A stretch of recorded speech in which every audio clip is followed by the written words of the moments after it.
आज इस वीडियो में हम बात करने जा रहे हैं मेहनत की, परिश्रम की, डिलीजेंस की और हार्ड वर्क की दो छोटी छोटी घटनाएं।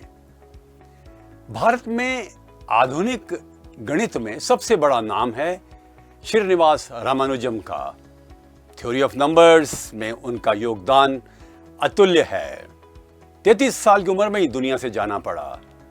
प्रोफेसर हार्डी ने काफी कोशिश की उनको जितना अधिक समर्थन मिल सकता था देने की, परंतु आइए 26 अप्रैल 1920 की उस अंतिम दिन की बात करें जो रामानुजम का था, उनके जीवन का अंतिम दिन। उनकी पत्नी का एक इंटरव्यू दूरदर्शन पर आया, मुझे देखने का सौभाग्य मिला। वो तमिल में बोल रही थी और उसका पूरा ट्रांसलेशन हो रहा था। पत्रकार ने पूछा, आपके पति का अंतिम दिन कैसा था? उसने कहा, मेरे पति जानते थे कि अब उनको ज्यादा और अधिक लंबी उम्र नहीं मिलेगी। वो दिन रात काम करते रहते थे। आखिरी दिन आया, हमें क्या पता था वो आखिरी दिन है। मैंने कहा, खाना तो खा लो। उसने कहा, कहां समय है, तुम ही खिला दो। और मैंने बच्चों की तरह से उनको खाना खिलाया। वो काम करते चले जा रहे थे। मेरे दिल की धड़कन बढ़ती चली जा रही थी। वो मुठ्ठे पर बैठ के काम कर रहे थे, थ्योरम, इक्वेशन, नंबर्स। और मैंने देखा एक ऐसा समय आया जब उनके हाथ में पेन था, वो काम कर रहे थे, उनका सिर लुढ़क गया, वो दुनिया से चले गए। पर पेन गिरने की आवाज उनके जीवन की शैली का प्रतीक थी। George Bernard Shaw, Nobel prize winner in literature, जिसे कुछ किताबों के नाम तो आप जानते ही हैं, Saint John, Major Barbara, black girl in search of God, Androcles and the lion, Pygmalion, plays pleasant, pleasant pleasant, और शाकाहार पर लिखी हुई पुस्तक बैक टू मैथ्यूसेला। 96 ईयर्स के हो गए। जीना चाहते थे 4 साल और। डॉक्टर ने कहा, इतनी अच्छी जिंदगी के बाद भी 4 साल क्यों चाहते हो? और मैंने पूरी योजना बनाई हुई थी अगले 4 साल के लिए। उस योजना का क्या होगा जो पुस्तकें मैंने लिखनी थी? अंतिम दिन तक काम करने वाले लोग हमारे लिए प्रेरणा के स्रोत होते हैं। क्या आप जानते हैं थॉमस अल्वा एडिसन, जिसके बारे में वीडियो हमने आपके सामने प्रस्तुत किया था, 16 से 18 घंटे काम करता था वो 60 साल तक लगातार। 4 साल और गिन लीजिए क्योंकि ये इंटरव्यू उसका 80 साल में था।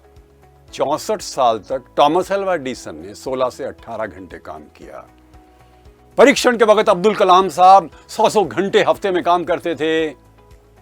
भीमसेन जोशी कई बार 18 से 20 घंटे काम करते थे। लता मंगेशकर निरंतर 8 से लेकर 10 घंटे तक रोज रियाज करती थी। विंसेंट वैन गॉ ने एक दिन बैठे बैठे ढेरों पेंटिंग एक ही दिन में बना डाली, जिनकी कीमत आज करोड़ों में है। लास्ट सपर पेंटिंग 1498 में जो लियोनार्डो डा विंची की थी, दिन रात जागकर उसने पूरी की। इंदिरा नूई, जिसके बारे में बता चुके हैं आपको, रात भर काम करती थी एक रेस्टोरेंट में और 7 बजे आ जाती थी अपने काम पर, 2 घंटे सोती थी। अशोक के बारे में आपको बता ही चुके हैं हम, 18 घंटे काम करता था। हमारी संस्कृति में कर्म योग पर बहुत अधिक बल है। गुडाकेश अर्जुन रात्रि में अभ्यास करता था। लक्ष्मण तो शायद कभी सोता ही नहीं था। हमारी परंपराएं बहुत ही इस संबंध में सात्विक हैं, घनात्मक हैं, रचनात्मक हैं और प्रेरक हैं।